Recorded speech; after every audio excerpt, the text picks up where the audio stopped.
क्या बोला? एक दिन मैया पार्वती भोले से लगी कहने, मुझको भी गड़वा दो मेरे स्वामी सोने के गहने।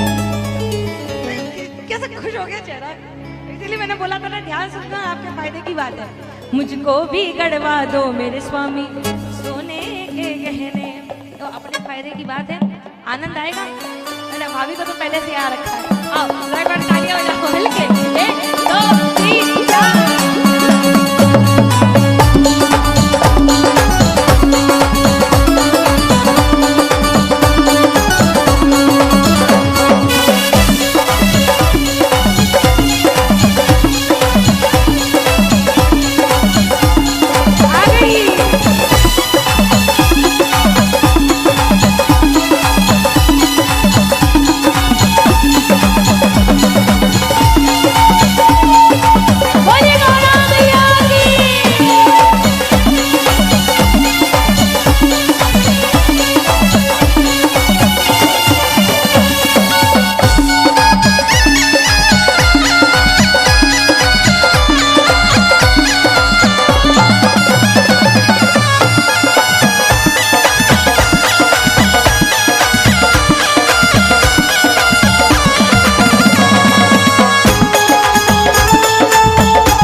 पार्वती भोले से लगी कहने, मुझको भी गड़वा दो मेरे स्वामी सोने के गहने। मुझको भी गड़वा दो मेरे स्वामी सोने के गहने।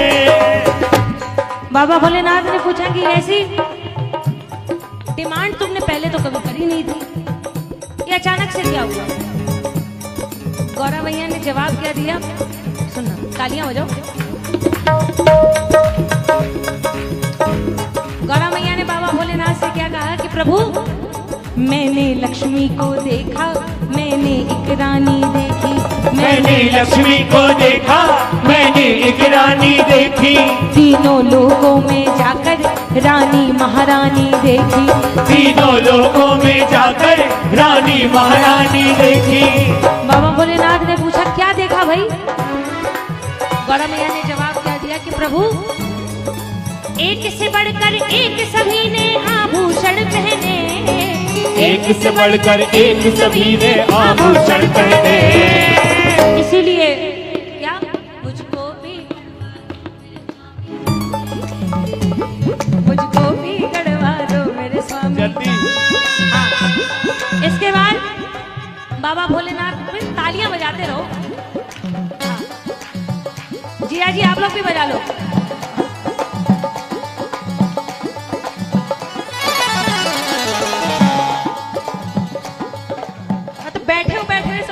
तालियों की आवाज कान में आनी चाहिए। हाँ। बाबा भोलेनाथ ने गौरा मैया को समझाने का प्रयास किया कि गौरा जी सुनो। बात सुनकर गौरा की भोले ने ये समझाया, बात सुनकर गौरा की भोले ने ये समझाया, एक औघड़दानी के पास होती नहीं है माया, एक औघड़दानी के पास होती नहीं है माया। जो जैसे रहते हैं उनको वैसे दो रहने, जो जैसे रहते हैं उनको वैसे दो रहने। फिर भी गौरा मैया ने क्या कहा होगा जरा आप ही अंदाजा लगाओ। मुझको भी गड़वा दो मेरे स्वामी, बोलो मुझको भी गड़वा दो मेरे स्वामी। कौन कौन चाहते हैं सावन में ऐसी कृपा हो बाबा भोलेनाथ की एक आध किलो अपने घर भी आ जाए? उठाओ दोनों हाथ, उठाओ पूरे पूरे सीधे सीधे मिलके तालियां जोरदार। 1 2 3 4।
चुटकी भर भस्मी देकर बोले कुबेर के जाना, चुटकी भर भस्म देकर बोले कुबेर के जाना, वहाँ से इसके इतना तुलवा के सोना, वहाँ से इसके इतना तुलवा के सोना लाया।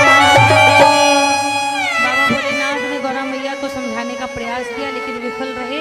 उसके बाद समाधान क्या निकाला? चुटकी भर भस्मी देकर बोले कुबेर के जाना, वहां से इसके इतना तुलवा के सोना लाना। चुटकी भर में क्या हो गौरा सोच रही मन में, चुटकी भर में क्या हो गौरा सोच रही मन में सोचा कि लगा बेकारी कह दिया। मुझको भी गड़वा दो मेरे स्वामी सोने के गहने, मुझको भी गड़वा दो मेरे स्वामी सोने के गहने। अब अंत में क्या हुआ? जब बाबा भोलेनाथ का दिया हुआ वो भस्मी लेके गौरा मैया पहुंची कहाँ? कुबेर जी महाराज के पास। और कुबेर जी महाराज को कहा कि कुबेर जी जरा ये भस्मी तोल दो। फिर एक पलड़े पे सोना दूजे पर भस्मी डाली, एक पलड़े पे सोना दूजे पर भस्मी डाली, सोना रख डाला सारा पलड़ा भस्मी का भारी, सोना रख डाला सारा पलड़ा भस्मी का भारी। फिर गौरा मैया को क्या समझ आई? क्यों जाऊं औरों के खजाने भरा हो जब घर में, क्यों जाऊं औरों के खजाने भरा हो जब घर में। पहुंची बाबा भोलेनाथ के पास और उनसे क्या कहा कि प्रभु तुमसे ही है श्रृंगार मेरा, तुम ही हो मेरे गहने, तुमसे ही है श्रृंगार मेरा, तुम ही हो मेरे गहने। आइए अंत में जरा अब आएगी नरेश जी की नागिन, और उसके बाद आप लोगों को अगर थोड़ा बहुत नाचना हो तो नाच लो, और फिर सबको सियावर रामचंद्र की जय। आई बजाइए नागिन।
साधु गणेश